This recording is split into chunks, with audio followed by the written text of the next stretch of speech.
ఇప్పుడు మీరు ఎందుకు కేకలు వేశారు చెప్పండి ఒకసారి. చాలామందికి తెలియదు అంటే ఎందుకు వేశారు. ప్రభునందు నేను ఆనందిస్తున్నాను, దాన్ని బట్టి నేను జయధ్వనిని కేకలు నేను వేస్తున్నాను అన్నవారు ఉంటే బిగ్గరగా కేక వేస్తారా? బైబిల్ చూస్తే అనేక సార్లు జయధ్వని, బైబిల్ అనేక సార్లు ఆనందధ్వని. 7 సార్లు తిరిగిన తర్వాత 7వ రోజు ఏం చేయమన్నాడు దేవుడు? యాజకులు బోరలు ఊదుతారు. నెక్స్ట్ ప్రజలందరూ ఏం చేయాలంట? అక్కడ దేవుని స్తుతిస్తూ కేకలు వేయాలంట. నువ్వు ఎందుకు వేస్తున్నావు నువ్వు గ్రహిస్తే నీకు అర్థం ఉంటుంది.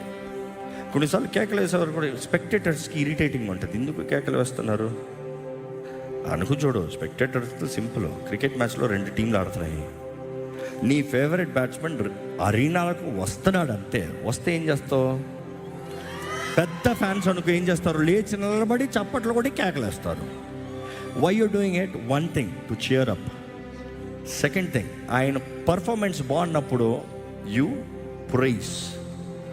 దేవునికి కేకలు వేస్తాం ఓరికి చిల్లరగా కాదు.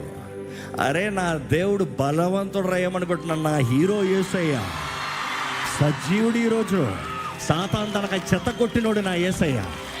చెరగా పైకి లేపినోడు. ఏ దురాత్మ, ఏ అపవిత్రాత్మ, ఏ మోసపరిచే ఆత్మ, ఏ చీకటి ప్రభావం ఆయన ముందు నిలవలేదు. స్తుతి ఆరాధనలో ఉంది బలమైన శక్తి. అది ఆత్మతో సత్యముతో ఆరాధించినప్పుడు పరిశుద్ధాత్మ కార్యాలు జరుగుతాయి. చూడండి, ఇంకా కనుక జరుగుతాయి. చూసి